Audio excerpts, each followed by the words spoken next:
Do any of us know about the people we elect to positions of power and control over our lives? Voters are subjected to an endless stream of propaganda pieces spun up by every campaign and the special interest groups for or against any particular candidate. But is there any real substance to their messages?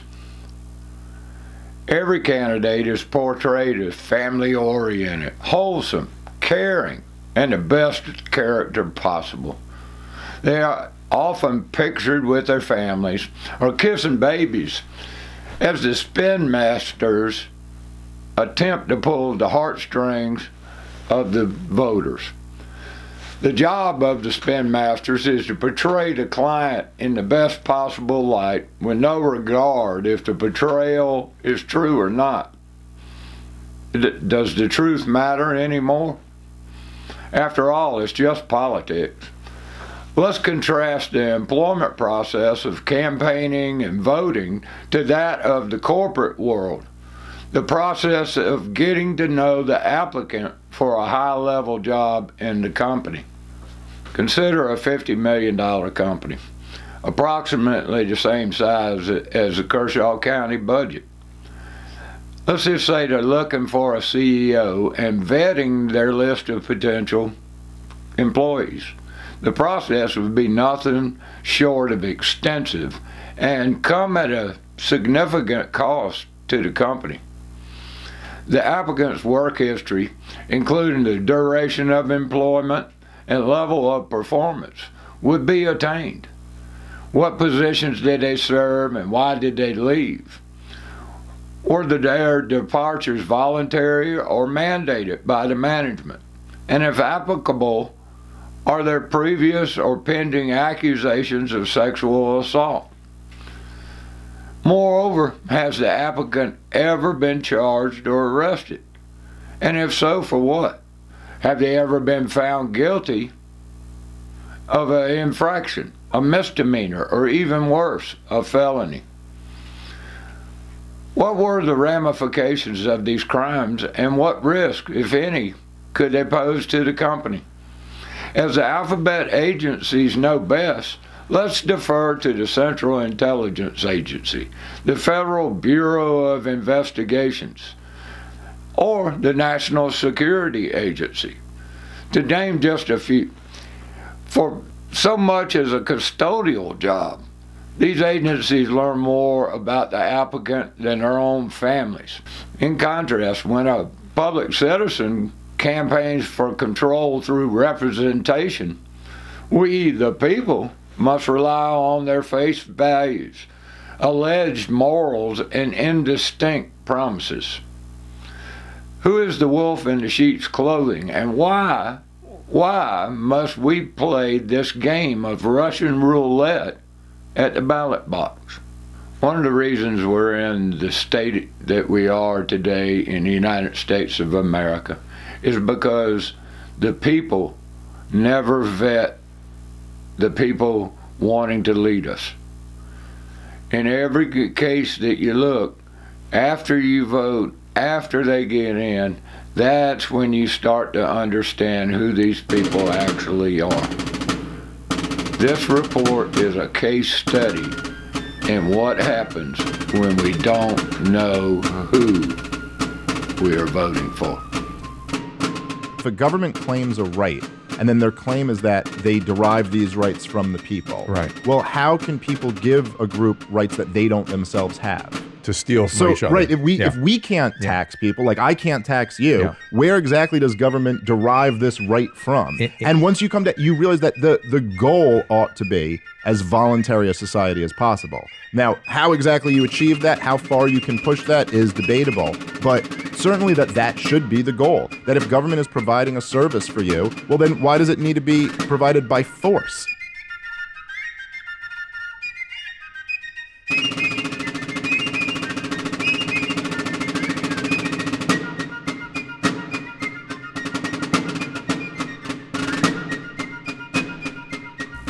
Part 1. The Kershaw County Cacistocracy.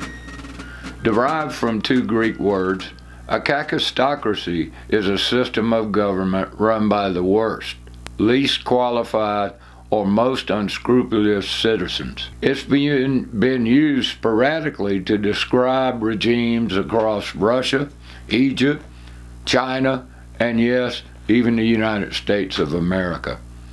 To better understand the kakistocracy at the present, the Kershaw County Liberty Report went 4 decades back and 630 miles north to a small town in Ohio on April 15, 1985. It is here when a married couple experienced the miracle of childbirth and welcomed one of 2 daughters into the world, Caitlin Elizabeth Greenhow. According to those who knew Katie, as she was called, intimately, she was a troubled child all too familiar with self-harm. And while the origins of her trouble and early push for remedy remain unclear, psychologists argued that a sizable intervention could have changed the course of her life. Caitlin attended Hilliard-Davidson High School, Franklin County, Ohio in 2003, according to her current Facebook account. There is some confusion as to when and where Caitlin graduated high school, although 2003 should have been the year of her graduation. According to sources close to Caitlin, for reasons still in question, she leaves her family and moves to her aunt's home in the low country of South Carolina. As an interesting side note, the aunt was reportedly addicted to drugs, which eventually took her life several years prior to this story. Caitlin's aunt's longtime partner is pictured here, in which Caitlin refers to her as Aunt Julie. According to a search on True People Search, Caitlin was studying biology at the College of Charleston from 2008 to 2010, followed in 2010 and 2011 at the University of Montana. At the same time, she was working as a preschool teacher at the Missoula Child Care Center. People familiar with her history stated that Caitlin followed a boyfriend to Montana in an effort to reignite a relationship. Those sources explained that her National Guard weekend duties would have been served with the units of the Montana National Guard and credited to her time in the South Carolina National Guard. From troubled childhood to Fort Hood, Katie joins the National Guard. Caitlin Greenhow's enlistment into the South Carolina National Guard is still unclear. However, it had to occur between 2003 and 2010. Katie Greenhow's basic training was, of course, at Fort Jackson, and later she was assigned as a medic to a combat unit. In 2007, Miss Greenhow, a young military police MP medic, SPC-4, Greenhow was mobilized for deployment. During the buildup of preparations, the unit was transferred to Fort Hood, Texas, for the final working up to deploy in-country. And we'll use proper DoD terminology. She was getting ready to deploy in-country to Afghanistan. Katie Greenhow never enters Afghanistan for reasons we are unable to disclose without violating HIPAA laws. Katie makes accusations of sexual harassment by fellow soldiers, which are later found to be unsubstantiated. According to our sources, this is the first of many Inspector General investigations Specialist Greenhow initiated over the next decade. Katie Greenhow's military career continued, and in 2009, Greenhow makes yet another Inspector General complaint with allegations of sexual assault against another soldier. The charge was investigated and found it to be unsubstantiated, just as the first.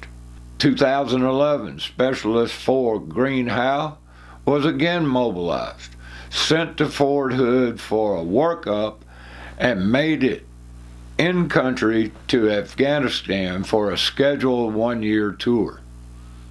Our sources tell us Caitlin made 2 combat patrols before being moved to an on-base clinic because her fellow soldiers refused to ride with her. After less than 90 days, she was returned stateside for reasons we yet again may not disclose without violating HIPAA laws. Interestingly, during that year, Green Howe made yet another IG complaint of sexual harassment, which again was found to be unsubstantiated. In 2012, Green Howe decides that she wants to fly helicopters, specifically Apache attack helicopters, and she applies and is accepted into warrant officer school and subsequently into flight school at Fort Rucker, Alabama. Specialist Green Howe accuses yet another instructor of sexual harassment, and yet again it was all unsubstantiated. During her flight school, Green Howe falls in love with an Army pilot, Captain Tyrell Rose, and becomes Mrs. Rose. Captain Rose is stationed in Greenville as a Chinook pilot. Green Howe travels between McIntyre and Greenville on a regular basis. But all is not well in Camelot. Soon the marriage is in shambles, and in 2015 Mr. and Mrs. Rose separate and start divorce proceedings. During the separation in 2016, Caitlin Green Howe Rose finds herself in a broken marriage, and as if on cue, you guessed it, another IG complaint against 3 people, including then-husband Captain Rose. Now, we must stop here to explain what happens to those accused by Green Howe Rose during an IG investigation. Their careers are frozen. They are unable to be promoted. They cannot be deployed, and their reputations are smeared. Their service record is flagged and is permanently placed to never be removed. They also cannot be deployed, leaving the unit short of personnel to the detriment of the entire service. And again, all accusations made by Green Howe Rose were, wait for it, found to be unsubstantiated. Has anyone seen a pattern yet? Turns out Green Howe Rose was charged and convicted of adultery for an affair while being separated from her husband before being divorced. Green Howe Rose received a letter of reprimand for her conduct. Katie Green Howe Rose becomes a qualified Apache pilot during this time and flies over the skies of South Carolina on a regular basis. However, trouble is brewing under the surface as the word of not only the IG charges she had made, but her adultery and attacks on those around her spread throughout the aviation wing. Quote, "Nobody wanted to be around her," said one eyewitness, who went on to say, "Hell, she would walk into a room and everyone would walk out. No shit," unquote. As a side note, Katie graduated from flight school in the 2013-2014 time frame, and her last flight was in June 2017. The question is, why did the DoD accept her, given her background, when it is clear there were problems that should have raised red flags? Essentially, this was a mistake. a very, very costly mistake to the taxpayers.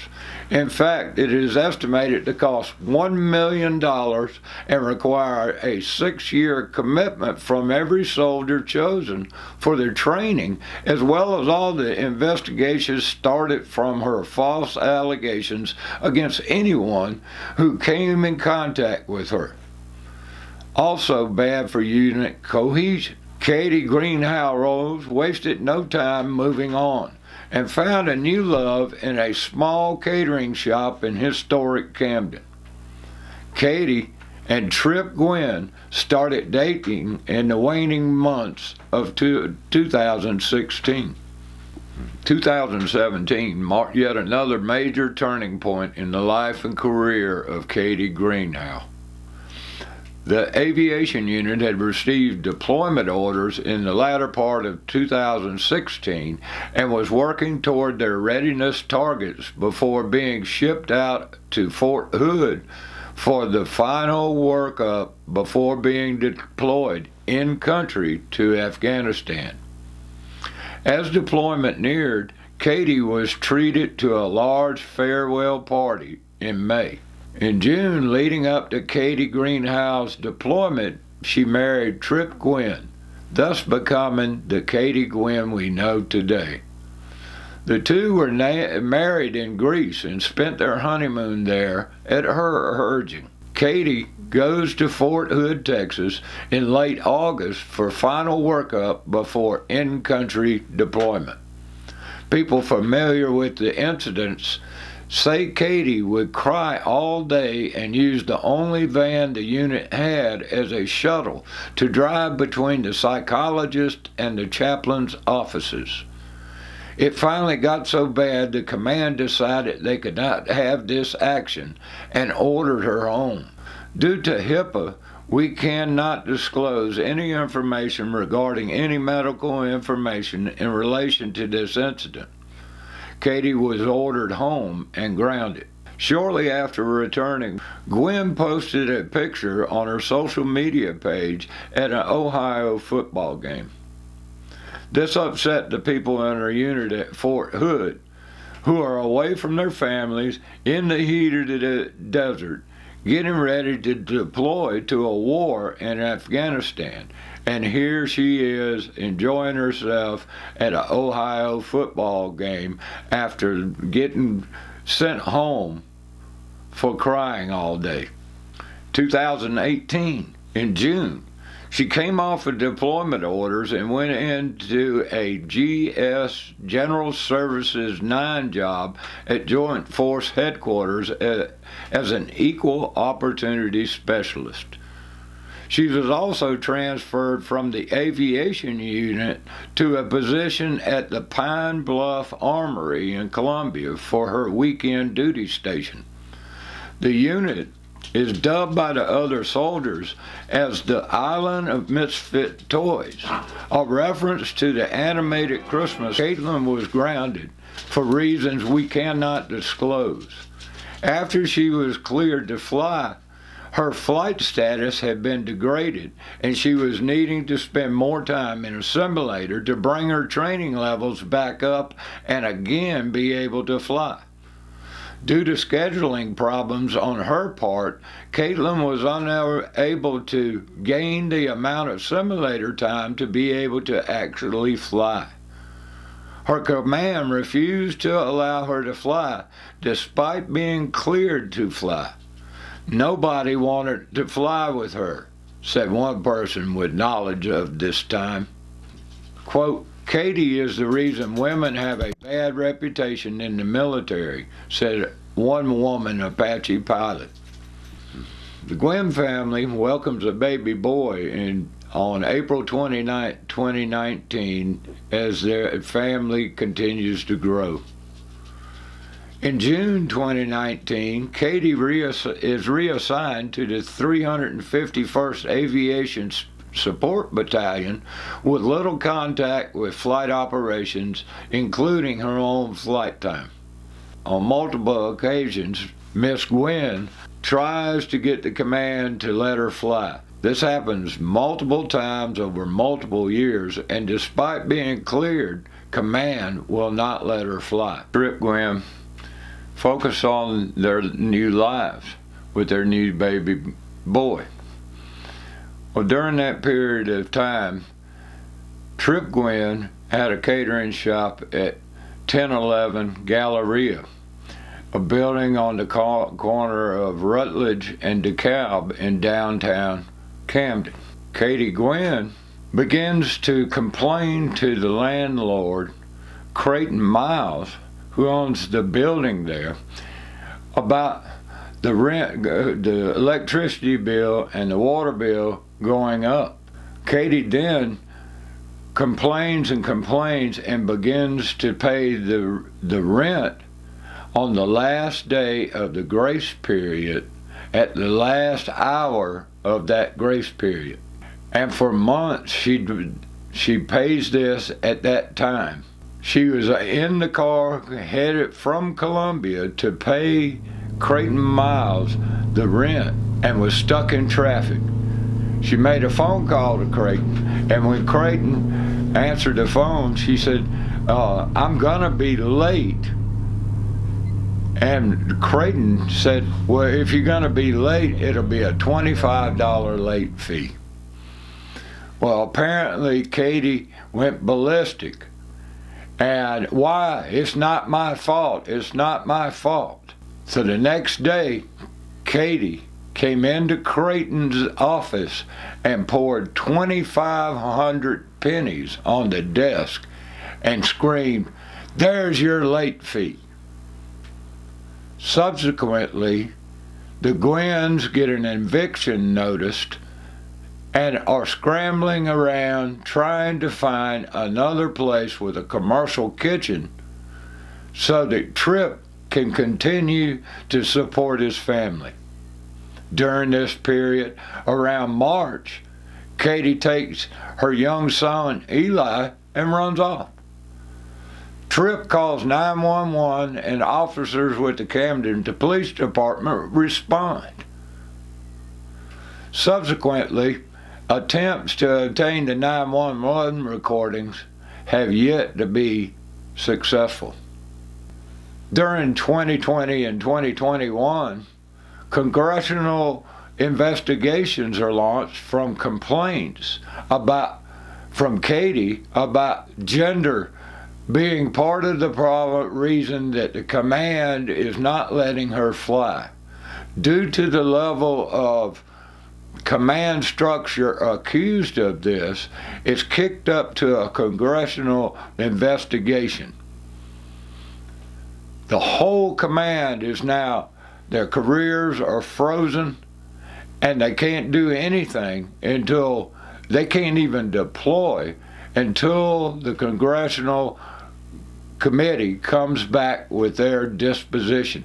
While this is going on, the command has got 8 or 10 female pilots under their command flying all the time. What happens? The congressional report comes back.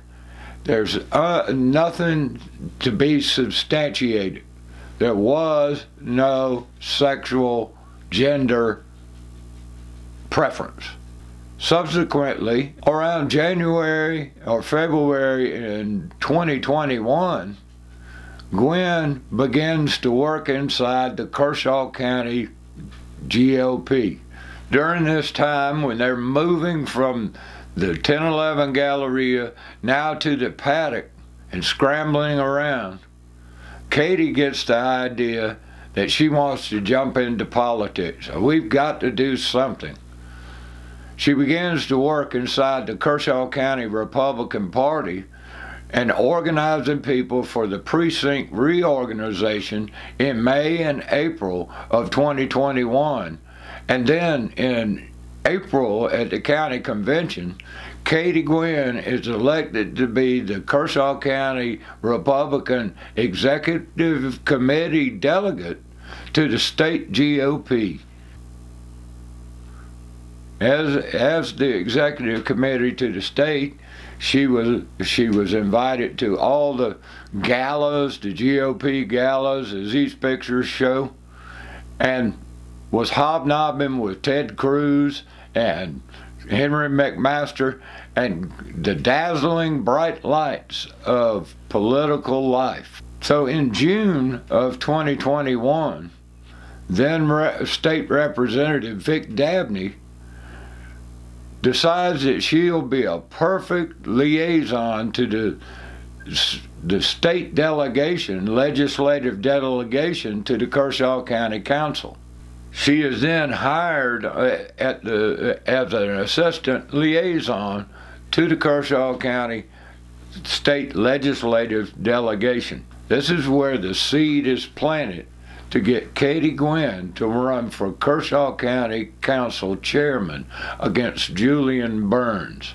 In June or July of 2021, as the liaison, Vic Dabney and Katie Guinn and Jimmy Jones and a few others of County Council meet for a luncheon in which Katie is introduced to those councilmen. Jimmy Jones takes an immediate liking to Katie Guinn, and within a month, maybe 2 months, Katie Guinn is suggesting to people that she might run for Kershaw County chairman against Julian Burns. You see, Jimmy Jones, ever since Julian Burns was elected, has been at odds with his policies and the Kershaw Vision 2030. Just as we at the Liberty Report were against the economic development boondoggles, the swamp in the park, all the spending and that Julian Burns was doing in their Vision 2030. So Jimmy Jones and a small group of influencers were looking for someone to run against Julian Burns. They went around with just like Cinderella with the glass slipper, as the princess ran around with the little emerald shoes looking for the right fit. These influencers went around looking for people, including me. But my shoe didn't fit. And neither did any of the others until they found Katie Guinn. Jimmy Jones and those influencers are the reason that Katie Guinn ran for chairman. It was nothing but anyone but Burns, and whoever fit the glass slipper was the choice to be made. Without any research, without any knowing, Jimmy Jones and Katie Guinn were suddenly best friends. Soon after Jimmy and Katie met, word began to spread as Katie tested the waters about, what do you think of me running for council chairman?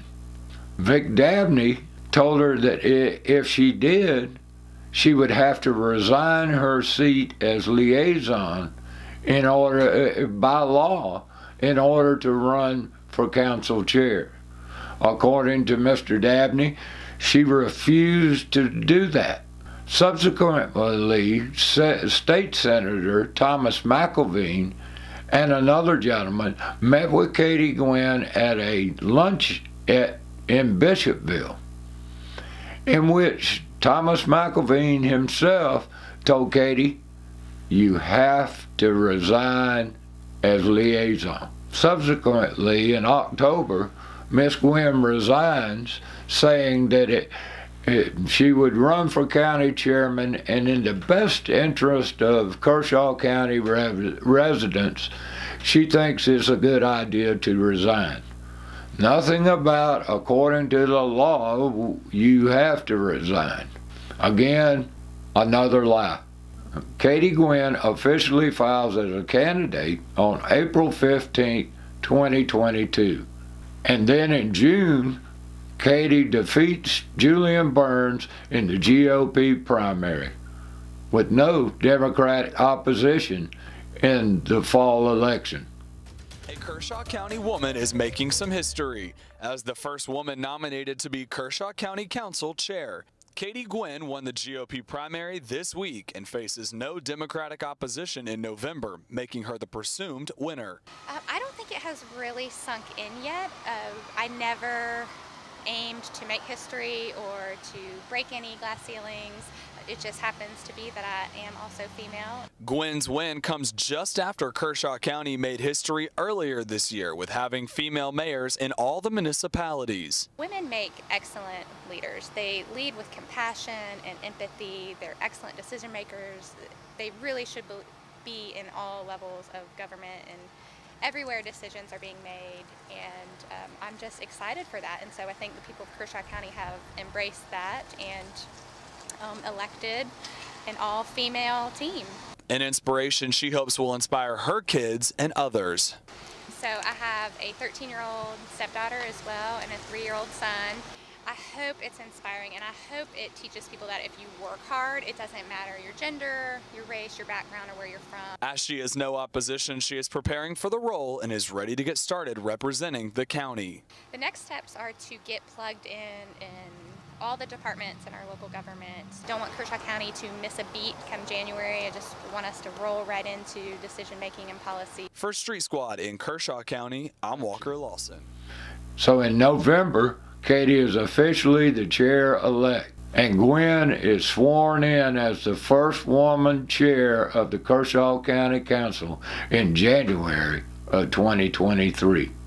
In the first months of Gwynn's leadership, we all witnessed to the Woodward Park bamboozle and the $3 million match and the $6 million for a Woodward Park travel baseball field.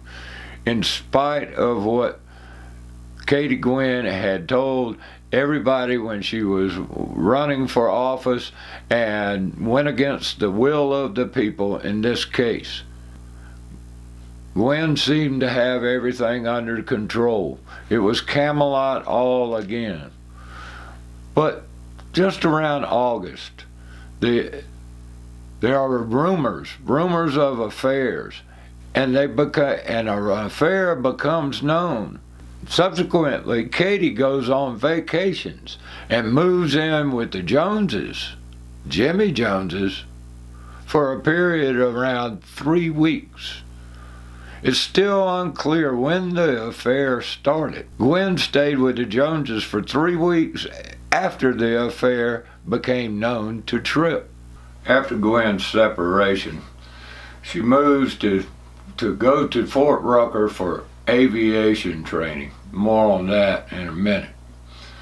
But on her way, she runs and meets her sister somewhere between Columbus, Ohio and Camden to drop off her 4-year-old son Eli so he can stay with her sister during the duration, and leaving Tripp Guinn, the father, alone without his kid for 10-12 days. Shortly afterwards, Katie is tagged in a Facebook post in Destin, Florida.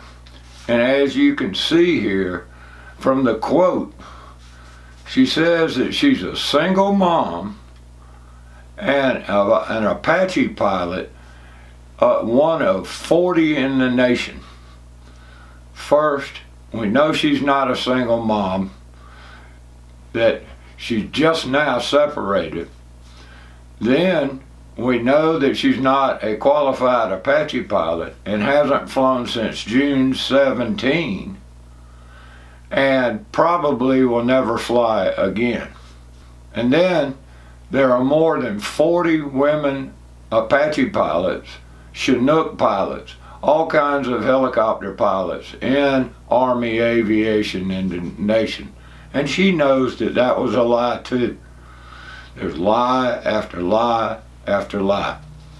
Chairwoman Guinn penned a letter to council explaining her absence at the September 26th meeting.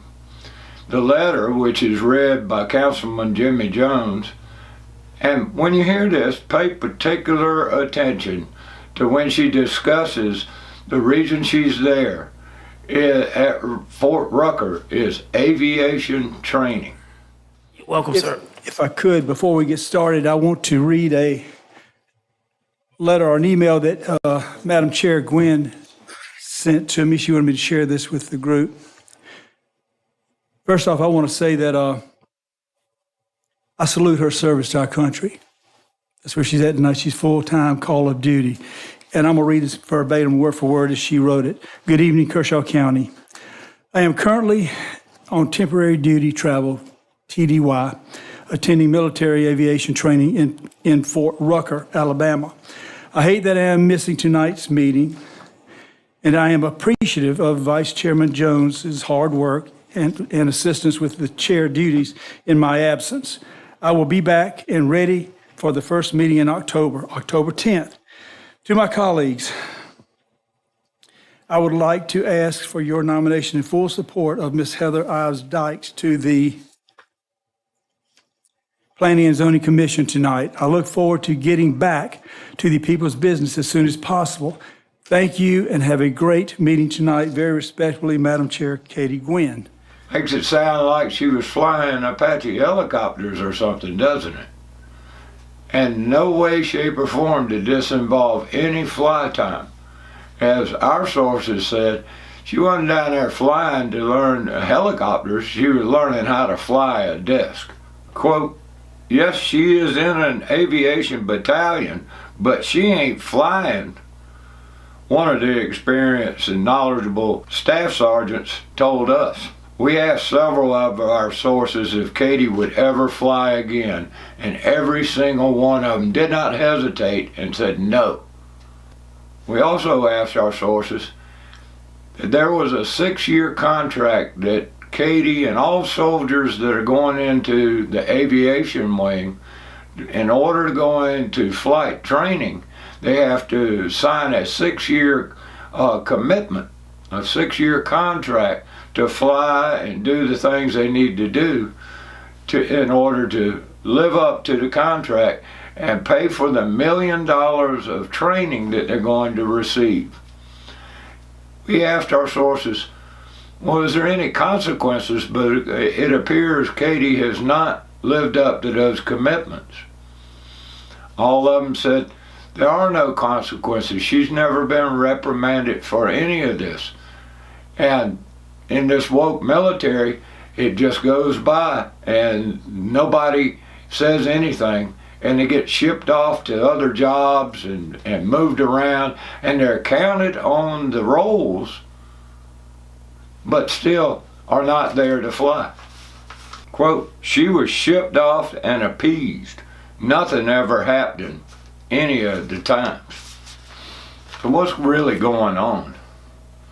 Now, Katie stated that she'd be back for the first meeting in October, October 10th. Let's listen in on the beginning of the October 10th meeting. We'll call this meeting to order. It's 6 o'clock. Before we get started, I'd like to mention that Katie Guinn, Chairwoman Katie Guinn, will not be here due to a personal issue. What's going on here? What in the world? All of a sudden she was supposed to be ready, but now for personal reasons, she's not there. And what else is interesting, and I don't know if anybody noticed right there, Jimmy Jones, Good Time Jimmy, has moved his seat from the right of Katie Guinn all the way to the end and substituted Danny Cato in where Jimmy has been to the right of Katie since the first meeting in January when the new council was seated. What's going on, Jimmy? Why are you doing that? Why are you moving away from Cinderella? Is there trouble in Camelot? Where's Katie? Waldo might be easier to find than Katie Guinn. She's been neglecting her duties, hasn't been to a meeting since August. She's been absent for more meetings than anybody else on council, with Russell Brazel running a distant second. So why is Good Time Jimmy moving away from him? Now, did the janitor move his placard? And he said, well, you know, I guess this is where I got to go now. Or did Danny Cato want to move over there next to Katie Guinn's now empty chair? What's really going on here? Ladies and gentlemen, this story serves as a case study from which we can all learn. How is it possible that no one in the Army, the doctors, the command staff, the immediate superiors, did nothing to help or discipline Miss Guinn? Every military source used in this story speaks about the woke military and how it has left the armed forces in shambles. Gender bias is rampant to the point it permeates every level of the services. The system is ripe for mentally ill women to take advantage of the system and to manipulate it against anyone standing in their way. No commander is willing to risk their position or to speak out and call attention to a clear problem and stop it before it spreads like a cancer. We clearly acknowledge that the misfit toys are a small percentage of the whole force. The fact that they are allowed to continue service and never stop shows a clearly broken system. The majority of good soldiers will know that if they do speak out and call attention to a problem, they will be persecuted. They also have been shown the misfit will never be reprimanded or punished, much less thrown out. Not only are they not thrown out, they are given do-nothing jobs where they serve out their time doing little. In the end, it will be us, the taxpayers, on the hook for the retirement benefits and medical care for all the misfits for the rest of their lives. This is the woke military of today. This small group of influencers from the west of the Wateree River had but one goal in mind. Remove Julian Burns was the only thing on their minds. We don't care about her. Anyone but Burns was always their cry. Blinded by their obsession and failing to find anyone the glass slipper fit during their search, they found their tool, their way to unseat the demon. Katie Guinn was Cinderella, and the shoe fit. The chosen one was introduced to the politician over lunch, where this pretty woman had been recently hired as the liaison. A friendship blossomed as the June flowers bloomed and the summer passed into the fall. Quote, "You should run for chair.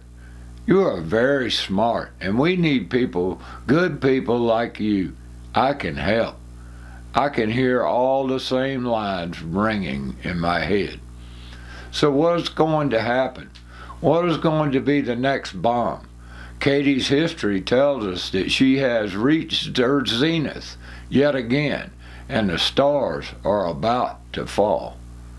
First the marriage, then the business, then the final fall before she moves on, resigning for the good of the people, leaving destroyed lives in the trail behind. Did she have an affair? We don't know.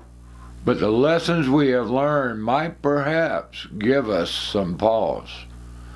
The people were ignorant and blinded by the propaganda. The people of Kershaw County were unaware in the spring of 2021 that a small, influential group was planning to oust Julian Burns. The 6.5 years prior had been what they viewed as a disaster under Burns' leadership and were determined to do whatever it takes to get him out. The people were busy working and trying to raise their children, unaware of the propaganda machine gathering around a pretty young lady with a very troubled past. In political circles, the word of this new candidate spread like wildfire through the dry tinder of a forest. The anyone but Burns cabal had their girl and began planning and laying down the pathway to taking control of the Kershaw County Council through the control of the chair. Longtime Councilman Jimmy Jones was the point man for the secretive cabal of influencers and financiers and was key to recruiting and ultimately mentoring Guinn in the game of politics. Katie Guinn, a newcomer who had no political background and only months earlier began working inside the Kershaw County Republican Party. Katie Guinn had helped during the precinct reorganization, which takes place every 2 years, and determine who controls the party. For reasons that still remain unknown, Guinn rapidly rose in stature, and with her election to the county executive committee position, she would represent the GOP at the state level. During this same period, Representative Vic Dabney lobbied the state delegation to hire Guinn as assistant liaison to the Kershaw County Council. Dabney later regretted his decision and warned Mr. Jones about Katie Guinn and the troubling past she had. Jones rejected Dabney's warning and defended her, although he had only met her about a month prior. Who do we choose to be our leaders? Is the person even capable of running their own lives? How do you know if you don't know? What if we elect the least among us? What if we are electing narcissists, sociopaths, and psychopaths? What sort of ramifications could that have on a society and the political parties? A kakistocracy, ruled by the most unscrupulous, dishonest, selfish, power-hungry manipulators, thieves, and murderers. A kakistocracy is only able to form when the people are deaf, dumb, and blind to who they elect. Only a vigilant people, hell-bent on protecting their liberty, can withstand the rise of a kakistocracy. It's late in the game. Clearly, in the case of Katie Guinn, no one was vigilant enough.